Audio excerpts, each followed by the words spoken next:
My name is Sanele Ngoma. I stay in Observatory. I work for Street Cape, homeless people.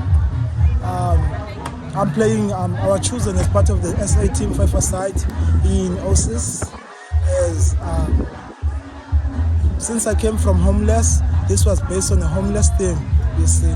So I came on the street when I was 9, you see.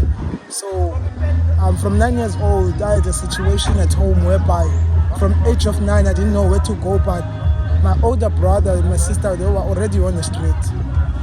Because of them knowing they are there and at home, I feel like I'm kind of abused. I had only one option to go to the street. So my journey to the street was hard, but I had to fight just like any animal in the jungle, you see, to survive. But what saved me from the street is football.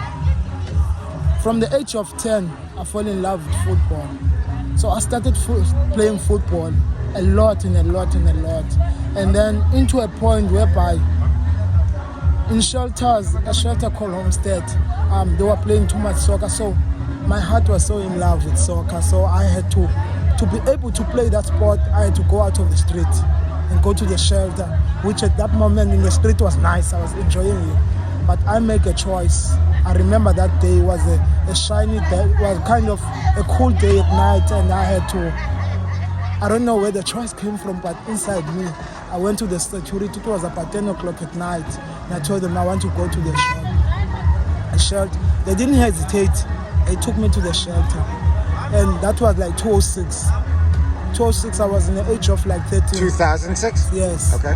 So I was in the age of 13. So I was like on the street from 9 to 13. So from then, I started playing football. So because I was so in love with football, I didn't want to go to the street because everything I wanted was there. As long as there's football, I was there. So from then, I started to attend the school. You see.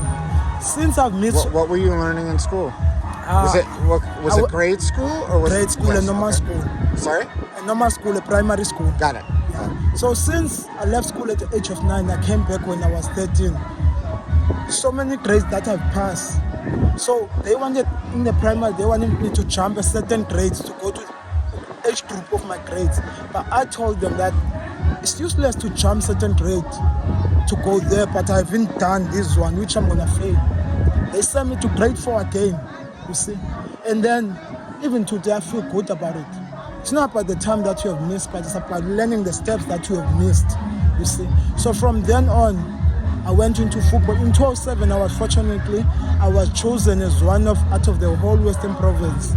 2 guys from my team were chosen from Amandla Kulucha League to represent Western Cape in a team which was chosen in the whole Western Cape, to go and present ourselves in Durban, Tata, you see, only those 2 places we played, you see, then we came back, you see. From there we fly to Durban and we came back with the bus. So it was such an amazing experience to have that kind of, you see, even having for the first time a flight, you see.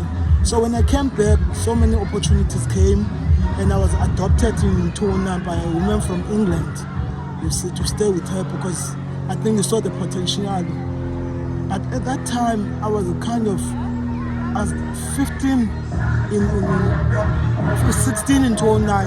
I was a lost child, came from the street, I came from a family that dislikes each other. I didn't know what I was worried. I was stressed about my future. So when the woman took me, he took me with good intention, but knowing myself that I was lost in my own world. I didn't know what I want in life. I didn't have a role model. The only thing that saved me from myself was the football. As I keep on moving, playing soccer, I feel good. It's what makes me happy. So when she took me in, I saw opportunity, that a better life. But at the end of the day, I didn't know that there's a child inside me which is in a shell, too scared of everything because of growing up, being abused, being shot, you see. So, end of the day... Sorry, you said being shot? Being shouted, you see. Oh, shouted at, yes. You see. Verbal and abuse. physical, yeah, you see. And I was kind of like, if you shout at me, I would like get shocked, you see. And then that thing has infected me all my life. Of course. You see. So when that woman took me in, I was kind of lost. I was kind of didn't know what I want to study for. I was just going to school. And second, I grew up without no father. So my mother, I was never bought new clothes. My mother kind of went to the bins into white people's place and kind of looked for clothes for me, food. So sometimes I used to go with my mother, which is one of the things which I'm proud of. Because in December, my mother will come from the bins with me clothes, but as long as she bring me shoes and something to wear, I feel good. Whether those children they have new clothes, but I feel good. You see, it's one of the things I'm proud about my mother. You see, because it's not about what you can be given, but it's what your mother can give you.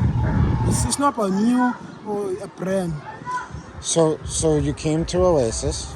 Yes. Tell me a little bit about what it's been like since you've been here and how they've helped you. Obviously, you're playing football, but talk to me a little bit about, briefly, your experience at Oasis. Since when I came here. So in Oasis, it's another opportunity like before in 2007.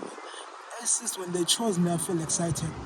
I saw another opportunity to grow mentally, physically, and I saw an opportunity whereby I can socialize with different countries.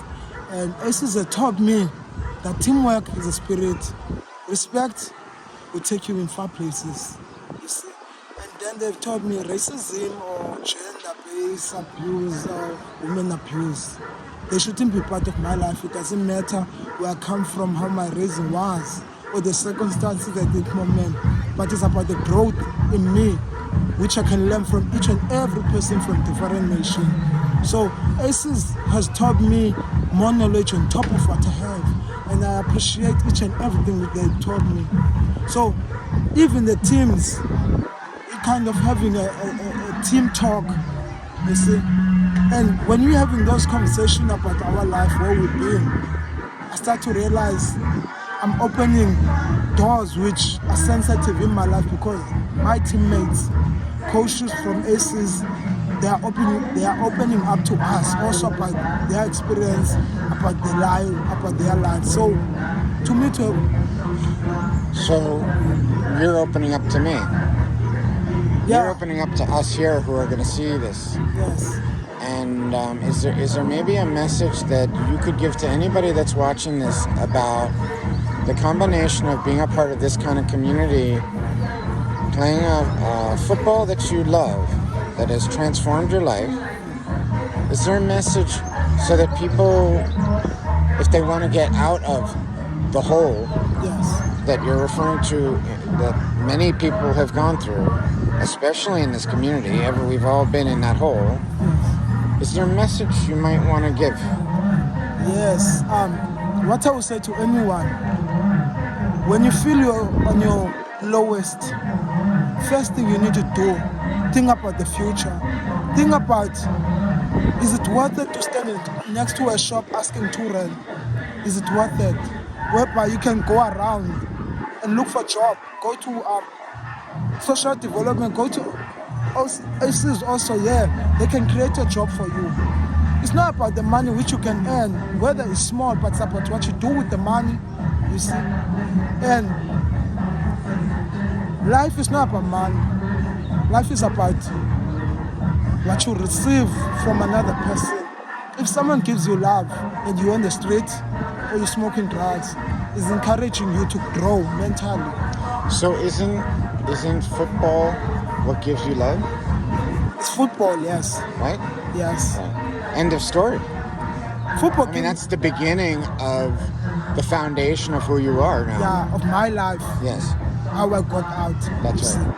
So that was your tool.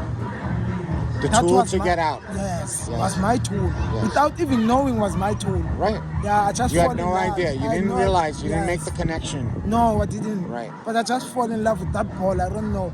You see? And I still now doing the same thing. That's why I encourage other guys. I always talk to them that you love football. You are still young. Create opportunity for yourself. You see? There are people in ACES, you can ask them to create opportunity to open doors for you. Because once you start to focus on that ball, anything on the side, whether it's drugs, whether it's alcohol, you won't be able to look on the side. You'll be like a horse with the things on the eyes, where you are focusing on ball, without realizing that ball will take you to places. You see? All right, man. Thank you so much. Thank you.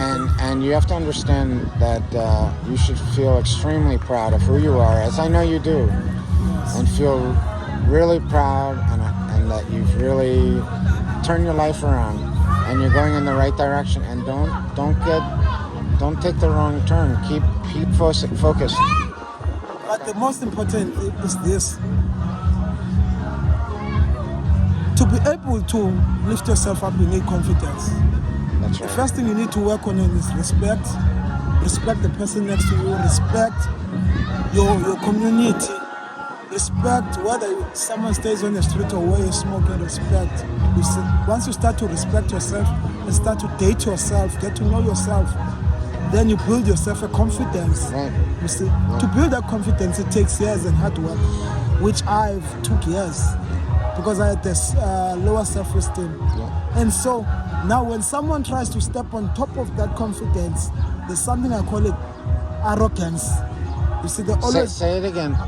arrogance. Okay, can You you see- explain what that means? Arrogance is kind of, if you try, I've built this confidence for years, and you try to step on top of it, it's like you're trying to make me feel low, to get a low self-esteem. Like abuse, verbal Yeah, abuse. Yeah. Yeah. So once you step on top of that confidence, that arrogance comes up. It means, hey, no, please. But when that arrogance comes up, it's about how you handle the situation. Kind of like, listen here, I don't like what you're doing. Can you please stop it? It's a kind of like a force, but in a smooth way. Because you don't want to get in a fight with that person, but that person needs to see that you are serious. Yes. He's stepping on top of your confidence. Because it took years to build that confidence, and you don't want no one to step on top of you. Okay. All right. Well, thank you so much. Again, very proud of you and really look forward to always being here together in this world, and we will communicate ongoing. Okay? Thanks to you Thank too. you so much. Yes.